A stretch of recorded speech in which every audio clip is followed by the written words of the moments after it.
Rioso, and welcome back to Freeform, the free-flowing edition of this podcast in which I kind of just ramble for 20 to 30, sometimes 40 to 50 minutes, depending on the topic. And today I have run into a bit of a roadblock in my mindset on what I wanted to talk about. So I've kind of made an executive decision to kind of go off on something which a lot of you are going to go, how's that to do with anything with Wales? And I get it. I understand. It doesn't have loads to do with it, but I wanted to talk about it to kind of give you an understanding on something because I I think there is some parenthetical reasons for this. So, but I am going to start with a Welsh perspective. So this summer is the Women's World Cup. It is starting in, and by this summer I mean 2025. When this podcast is released, I believe starts in July. Hopefully, I'm correct. I think I am. And it's going to be fun because Wales, for the first time, is in it. And I think it'll be, I hope, massively supported, just like when the men's team is in it. And I'm really looking forward to seeing how they do. I don't hold out a lot of hope that they're going to win it by any means. But I think if they could get to like a quarterfinal or something along that line, that would be a great achievement. I mean, the reality of it is the powerhouse teams, USA, Canada, in the past have both been powerful teams in the women's game, as has England, obviously, who won the Euros last time around. So there is a sense that this is a much more North American dominated sport in that respect. So it's an interesting little uh, circumstance. I think it'll be interesting to see how it goes. The English game has definitely gotten better at this. Europe in general has, with the professionalized teams, with the affiliations with the bigger clubs, and then of course going into their own version of the Champions League. I think there's a lot to look at there, and I think we're going to see pretty decent football. I mean, let's be honest, it's still in early stages, so it's not going to compare. If you're expecting Premier League level or Champions League level, I think that's probably a mistake. But I think in time, I think we'll see it grow and progress, and I think we'll see players get better and better and better. So I'm very excited for this. I'm looking forward to it. I hope you are too. Advertisement for something that doesn't pay me any money to advertise it, but there we are. And I will definitely be watching with great interest throughout the whole thing. That for me is kind of the trigger point of what I was thinking about this week, which is I've been thinking a lot about sports in general. This weekend has been very meaningful for me as a fan of. Now, I remember when we were talking about football previously, I didn't mention the team I support. I am this time simply because I got to be honest, I had a very exciting weekend. What could I say? Uh, I happen to support Sunderland. They got to the Premier League. That support has always been one of a difficult love in which I periodically debate whether or not I chose wrong. Um, I sneakily also support Cardiff City, and but when I say sneakily, it means I support them, but I don't really watch them. Of course, they got relegated this year, so that's disappointing. Hopefully, they can figure it out over the next little while. Maybe a change in ownership wouldn't be the worst thing. Get back to investing properly in the team, especially in the players and in the coaches. Hopefully, they can pull it out, but I think they're a long ways off from coming back to where they have been in the past, honestly. Swansea finished mid-table this year. Wrexham, of course, got promoted, kind of going on the opposite side of Cardiff, which I think is another exciting development for Welsh football. Which then brings me to one thing that I kind of wanted to talk a little bit today, which does have something more to do with Wales, which I'd been thinking about as well. And as time has gone on, I'm realizing I did want to mention it. But I want to mention it from the standpoint of I am not an expert. I don't know the league very well. I wish I knew it better. But I do know the controversy that surrounds it over some issues. But I think the Welsh former is it the Premier League now? Yeah, it's the Premier League at now, but it's been called different things over the years, so I get a little confused as to which name is the one these days. I think it's a league which has value to the country. It's a league wherein cities and towns that are not necessarily on the first line of English football are represented, like Aberystwyth comes to mind, Carnarvon, and places like that where they have teams. I think to me those places should be represented in the country, and they need teams to represent them. So I think having football there is a wonderful aspect. And I relate to them in a way because Canada has its own version of this where we have teams that play in American League, Major League Soccer. We have Toronto FC, we have Vancouver Whitecaps, and we have FC Montreal. And those three teams play at a level in the top league in America. But we also have a top league in Canada, and I almost put quotes around it, but they are the top league in Canada, the Canadian Premier League, and it is made up of various teams across the country. It is relatively new. It only started in the mid 2010, 15 ish, 2016 ish range, and then got started in actual play a couple of years later. And my hometown team here, Edmonton, was in it briefly for a couple of years, but then COVID basically put the team economically, which was already in a bad situation, into a worse one, and the team folded. And unfortunately, the city has not gotten a replacement team, nor have they been able to kind of make their way back in, which is disappointing. I really loved that the team was here. I supported the team. I was one of the season ticket holders. Now, there's a couple of reasons for that. They're familiar reasons if you follow sports at all. Didn't have a stadium really. They were using a multi-purpose stadium that wasn't really built for football, and it definitely felt it. The stands were kind of temporary stands for the most part. They couldn't really build on it, and because they didn't have their own local place to go, they didn't have the capability and ownership of it they might have if they'd had their own place. And I think it makes it difficult. Now, I'm not here to argue for or against public investment in stadiums. Don't get me wrong. But the reality of it is that they were always going to have difficulty in a city like ours where 99% of sports oxygen is taken up by the local hockey team, the Edmonton Oilers, and then the rest of it is taken up by the local Canadian football team. And then what little teeny weeny amount is left for a bunch of teams that just kind of exist in the city with their own semi-loyal fan bases, but not necessarily strong enough to survive. I thought FC Edmonton would be different simply because we have a large multicultural community, and I figured there would be decent support, and to a degree there was, but the reality of it was one of the difficulties we have in North America, because there's this discussion, I think, around North America, and I may have discussed this before, and if I have, I apologize, around the concept with football that we don't know how to do it, and that because we don't know how to do it, we've never figured it out, and that's part of the problem. Like, we don't have relegation and promotion in any of our leagues at the moment, be it in America or Canada. There just doesn't exist. Part of this, I would counter, is to argue that we never had leagues strong enough to have promotion and relegation, because literally you would fall off a economic cliff if you were relegated.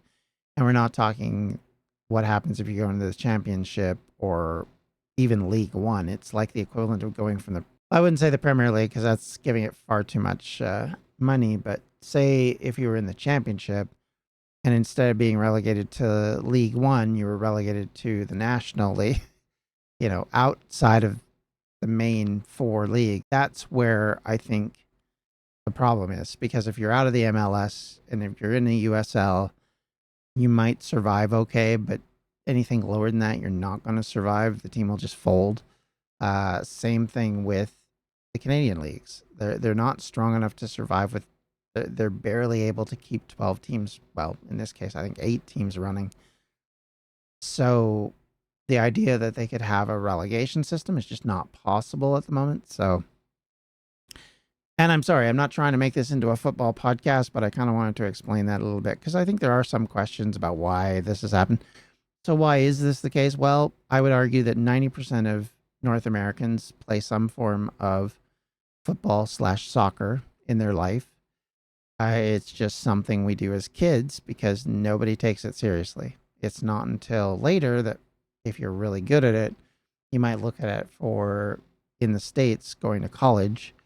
In Canada, that's not a thing, really. So unless you're really, really good, like Alfonso Davies level, to talk about a Canadian player from Edmonton, and you're not really going to spend the time and effort you need to make it worthwhile in this country, and there isn't the infrastructure to do that. That's where the difficulties are. I mean, there's lots of infrastructure if you want to play hockey, there's lots of infrastructure if you want to do football or even baseball for that matter, but to do high level football is just, or soccer, it's just not possible in this country, not to the degree that it should be. And we've always seemed to have chaos within our national support system, which also doesn't help. And because of that, I think there's like I said, a bit of a misunderstanding about how all this works, and trying to explain it is difficult.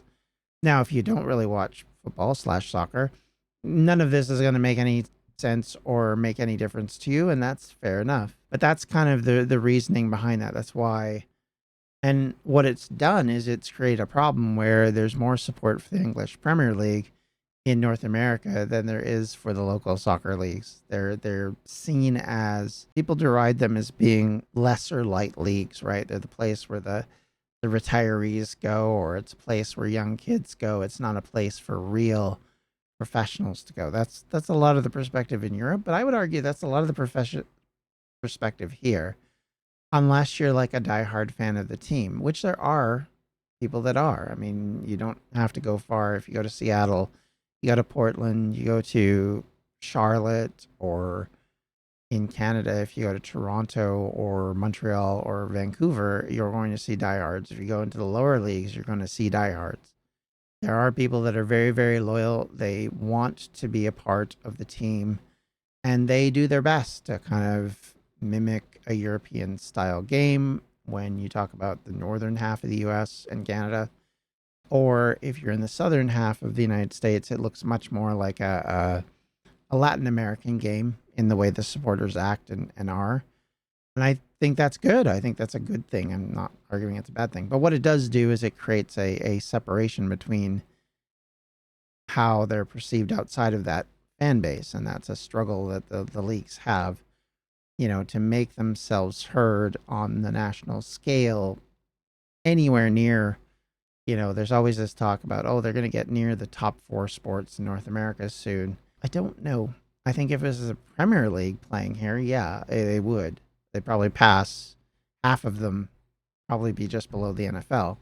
But because it's not the top league, I just don't think it's going to ever get the following like that. I don't think it's ever going to pass the major sports, really. And that's not a shock, I guess. But it just, that's something I think you have to kind of adapt to and understand when you're talking about these things.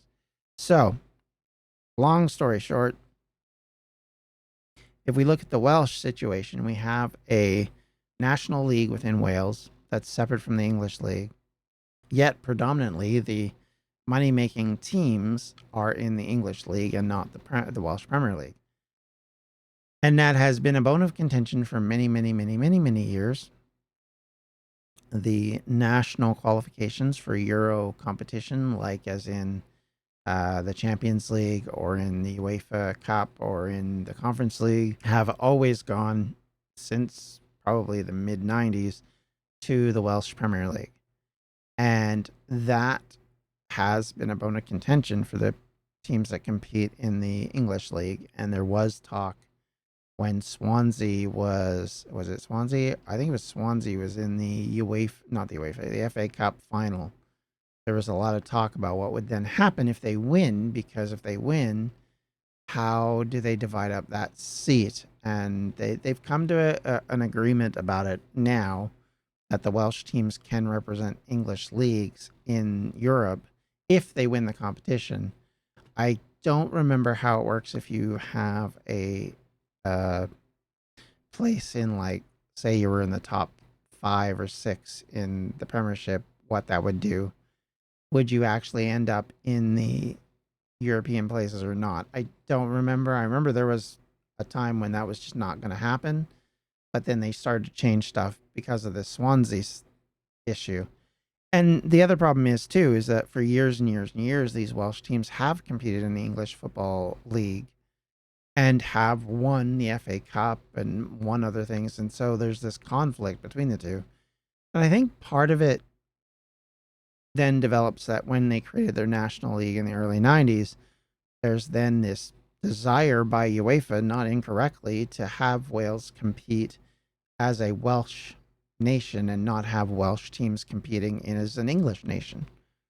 And I think that makes sense. The problem is, of course, is that there isn't a tradition of that, and I think it's more difficult for these teams that aren't financially viable if they drop down to those leagues to actually do that. And there's been loads of talk about having Welsh representation in the Welsh Premier League of what effectively would amount to reserve sides or under 21 sides that would compete. And the Welsh Premier League rightfully thinks that that would create problems for them. And I say rightfully not because I think it couldn't be valuable. I actually think it'd be very valuable to have a Cardiff B side effectively playing in the league as far as getting audience numbers, because there will be people that'll want to see the young up and comers or the guy that's in the reserve squad that you think is good actually play. So I think from an audience perspective, it might actually help the league. But I think from a legitimacy standpoint, it's very difficult to have it if you're having reserve sides in your league competing and qualifying for your championships. Because if, Lord knows, if they qualified, there would be a lot of issues with that, I think, on the English side, because then you have to then say, well, how can you qualify for the Champions League via Europe, or sorry, Champions League via the Welsh Premier League, and yet represent us if you win the FA Cup or the League Championship or whatever, right? That is the part that becomes sticky, and I think that's where the conflict on this has always occurred. And I don't think that's going to change anytime soon. I think we're going to see this constant problem happening beyond that. And I think that, like, you look at Wrexham, right? Like, Wrexham's rise has done a lot, I would argue, for tourism for Wales, to advertise the country in general, to bring out a lot more attention because of who's owns the club and what they're doing with it. At the same time, they would not own the club nor represent it if it was in the Welsh Premier League. That's the facts of the case. They only bought the club because the club's an English club, in effect. And if they went up to the Premier League and basically could not get into Europe via the Premier League, would they still be spending that money? I'm not so sure. So that's kind of where I look at it, as I see the reasoning behind why these teams don't want to drop down to that league. And by drop down, I mean move across, but you know what I mean. And play against sides where it would be basically Scotland all over again. You'd have 2 or 3 teams that would basically run the league, and then everybody else. With all that said, it is fascinating. I want the Welsh teams to compete in Europe. I want the top Welsh sides too, because I think it would help the country as a soccer nation, football nation, pardon me, slip of the tongue, because they would help raise the coefficient for the league. It would also get more people who are playing in Wales actually excited about it. Skilled people would continue to develop. It would help the national team. It would help Wales in general. It's a double-edged sword. All of it's a double-edged sword, and it's very interesting to follow. But at the same time, every time it comes up, I know it's going to be contentious. I know there's going to be people that are very loyal to various sides, and it will be a massive argument. And it has been since I moved to Wales in 1999, and it continues to this day. I think over time, and by we, I mean them, not me, that will be still be a bone of contention probably 10 years from now. Let's be honest. But it's so fascinating watching sports in Wales and kind of the dichotomy between the two sides because you have rugby, which is struggling. The national team is struggling. I think we all recognize that. The football teams have thrived, but they've thrived outside of Wales more than they have inside of Wales. I think Wrexham could become the example to help the others do better at representing Wales as opposed to representing England. And see that in the way that they've used, like, say what you will about Rob Ryan and the rest of them. The one thing you can say is they've definitely been respectful of the language. They don't call it the race course, they call it Stokeras. They have used Welsh in a lot of what they're doing. They're even going so far as to learn Welsh and being able to speak some of it. Maybe not well. I can't talk. I can't speak it very well either, and I'm struggling every day with it. Um, and I think we are seeing that because of that, it does actually help the country in a way that the owners of, say, Cardiff or Swansea, and this isn't, I'm not picking on them, but just as an example, haven't really done that. They haven't really invested in Wales. I mean, look at the conflicts about using the bluebird badge on the Cardiff shirt, which became a massive issue at one time because the owner wanted to change it to a dragon because he liked dragons because it's more relatable to where he's from, and also because of the links to Wales. But the reality of it is there is a team called the Red Dragons. So you're not going to have the Bluebirds being called, using a red top with a red dragon. It makes no sense. So it may be more sellable in Asia, but it doesn't do any good in North America, in Europe, and especially in Wales. And I think that's why that collapsed so quickly. And the loyalty that people have to their football teams is something you just don't mess with in that respect. And I think that's something, it would be equivalent to saying, hey, New York Yankees, I know you've had this logo for, time immemorial, or Boston Red Sox, or, Cincinnati Reds. Those are dumb names. White Sox, why are you called the White Sox? People ask these questions, they think it's stupid, but it's the history of the team. It's embedded into the name of the team.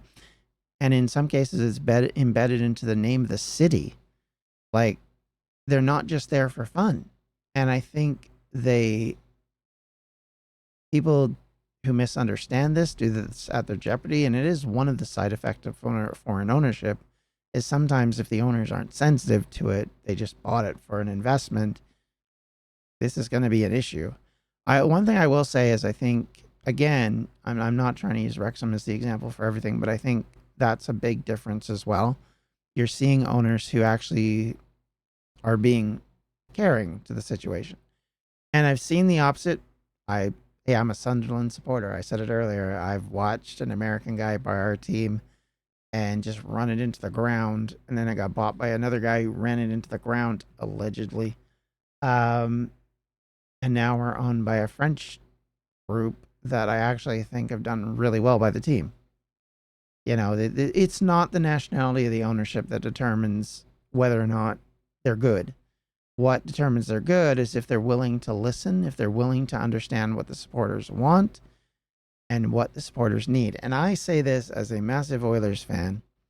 Now, most of you will not understand hockey, so I'm okay with that. But you know me well enough, if you've watched the videos especially, or if you follow me on Instagram or anything, that I am wearing Oilers stuff a lot. I love the team. It's my favorite team from when I was a young boy. It is not a local thing, although I live there now. That wasn't the reason why I started cheering for the team initially. Because, bluntly, I was not born anywhere near there. However, as I chose the team, the one thing that happened was they won a lot of championships shortly after I started cheering for the team. I didn't start cheering for the team because they were champions. I started cheering for them because they upset a team that I disliked at the time, which made me a fan of them.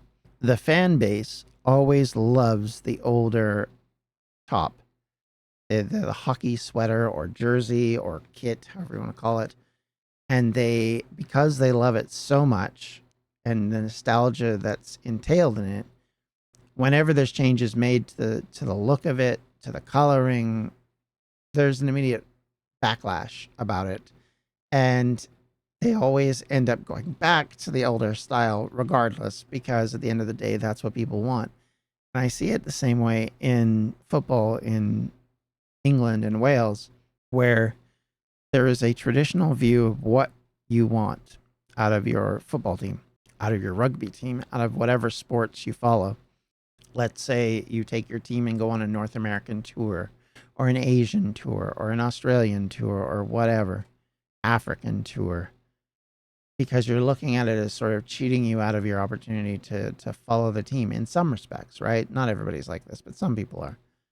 However, conversely, some people will look at it as an opportunity to go on a tour of the place, and it creates a fan base in those areas. I mean, Sunderland benefited tremendously in North America because of the publication of the Netflix documentary.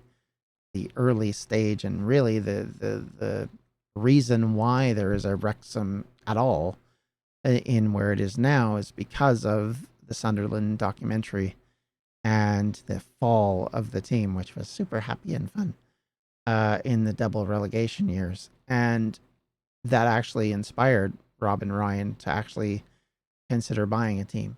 So funny how it works. My misery was their reason for, for moving on, which, whatever.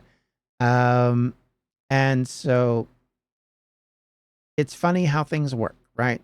And now we have people in North America who are fans of Wrexham, who've probably never been to Wales, know very little about it outside of what's in the documentary, and are only now starting to learn and understand. And that is incredibly helpful. And I've discussed the plastic fan base business, so I'm not going to go in that here, but I think the finances from that are fascinating to see, and we're seeing the effects on Wrexham specifically. But I would argue you'd see these effects on Man City, on Man U. I mean, Man City basically only becomes what it is with the massive investment of the Dubai ownerships.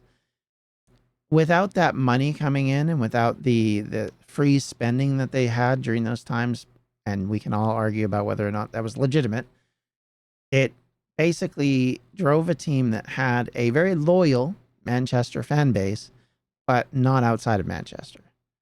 And I know that because if you followed the Premier League in the 2000s, when the Manchester City was kind of a bubble team that would go up and down and up and down, their fan base was limited. But I mean, one of my earliest memories of watching the English Premier League was watching Manchester City fans crying because they were being relegated. That is one of the things that stuck with me over the years. And yet, here we are now. They've won championships. They've won, Champions League championship a couple of years back. They're down a bit this year, but again, if they spend enough money, they'll probably be right back up again. That didn't happen out of nowhere. It happened because of a massive investment and a willingness to do that. So that shows that you can drive a national and then eventually an international fan base into a team because of success. And that's why, if you're a fan of teams that aren't as successful, it's so maddening to watch this happen. But at the same time, which I totally understand and totally get, at the same point, though, you have an opportunity here to see that happen. So if, say, Cardiff got bought out with different ownership, the ownership decided to really feature the team strongly, really invest in the team, and work within the team to make it a part of not just a selling point internationally or an investment structure to make money out of, but actually went and said, hey, we're going to make sure that this team is enmeshed into the local landscape. We're going to talk about its traditions, its loyalties, its fans who are loyal to the end, both for the good and for the bad. And we're going to make a big deal about it. And we're not going to necessarily do a dramatic thing with a drama type documentary or anything like that. Not necessarily going to be owned by, say, Ryan Reynolds or Tom Brady if you're Birmingham City, or any of these other really big celebrity types. But say if you were, let's just, make an idea that they did get that situation. Would that be bad? Would that be worse than having an investment banker buy the team? I think that's something to think about a little bit, because I think in the end it's way better, in my personal view. I think having people who are sports fans that love your sports buying the team, knowing that it's going to be a money sink, knowing that it's going to take a long time to build it up to where you need it to be an actual investment, I think is a good thing.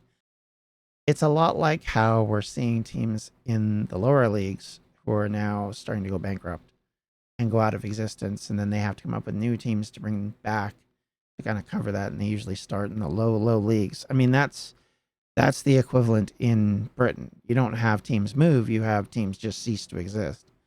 And there's no better or worse. It's bad all the way around, I guess, is the way I would describe it. And we're seeing that right now with the rugby. Terrible to me to watch the Welsh Rugby Union basically beat itself to death. Like, the league was very strong. I don't mean rugby league, rugby union, or at least it felt, when I was there, it felt strong. And then I came back to Canada, and within a decade, it was like, where did this go? Why are we down to 4 teams? Why is this happening? Why is that happening? I remember a friend of mine who used to come to work, and quite often he'd be wearing his Llanelli top, and he loved the team. And, you know, this is the thing, right? Like, is it a financial thing? Is it a management thing? Is it probably both? Let's be honest, it's probably both. And then it affects the national team because you don't have the driving force for the younger people to get involved. Yes, the national team's still exciting, but it doesn't compete enough in anything more than the Six Nations on a yearly basis to be a driving force to get people involved, and that makes it difficult. And of course, the other problem at the end of the day is the big elephant in the room, football. Because as the Welsh teams got better and more competitive in the English leagues, I think it also definitely hurt the rugby scene, because while there is some, rugby fans who are not football fans and football fans who are not rugby fans, there's a lot more that are probably in the middle, and they're moving with their pounds. That's a problem for the league. And I think it will be an ongoing problem for many years to come if they can't figure this out. And they've got to work towards a solution that makes sense for everybody, to create linkages within the NFL that didn't seem like the NFL was encroaching slowly but surely into dominating the league. But I do wonder, because rugby is so different, that it would be able to survive better because it doesn't look like the same game. That's the biggest difference between. Could you imagine having a bunch of offensive linemen from, say, the Dallas Cowboys, or the quarterback from the New York Giants or something? Kansas City, let's go Kansas City. Come over, and they're lining up to take practice with the local Cardiff team or Swansea. And conversely, you get some of those same players coming back into the US and showing, how they do place kicking. One thing that's actually become a bit of a movement, and it's angered some people, which is really funny, is that rugby kickers have become incredibly popular in both the NFL and in college in the United States, to the point where there's a lot of talk about the amount of Aussies that are suddenly coming into the college football teams because they can kick like heck, and that's kind of important when you're trying to score points. And in fact, I think there was even like people doing drop kicks in a couple of games, which you don't see that in North American football ever. So that was a bit of a surprise. And I think the Canadian game has used them more frequently than the Americans ever have. So having somebody using rugby rules that are still actually valid in the North American game threw people off.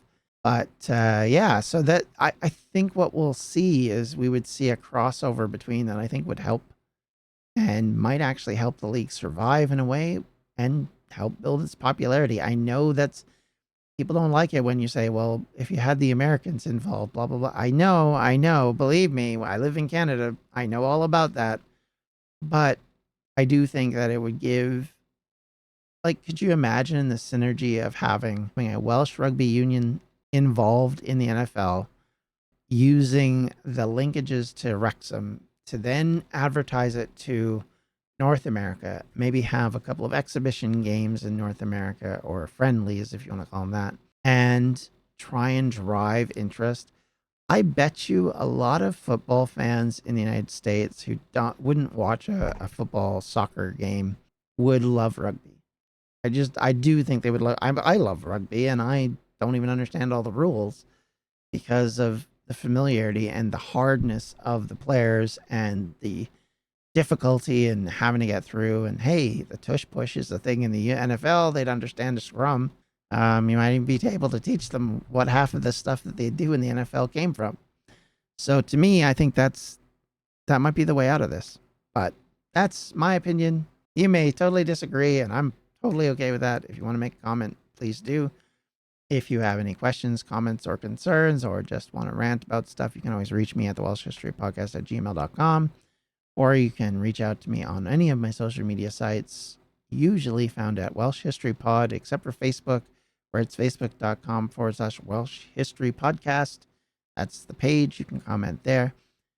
And conversely, if you'd like to help out the podcast and help out the actual history that we do, you can do so via Patreon at patreon.com/Welsh History. Thank you, everyone. Have yourselves a wonderful rest of your day. Take care. Bye-bye. Welsh History Podcast is a member of the Evergreen Podcast Network. To find more information on them, you can do so at evergreenpodcasts.com. Thanks for listening.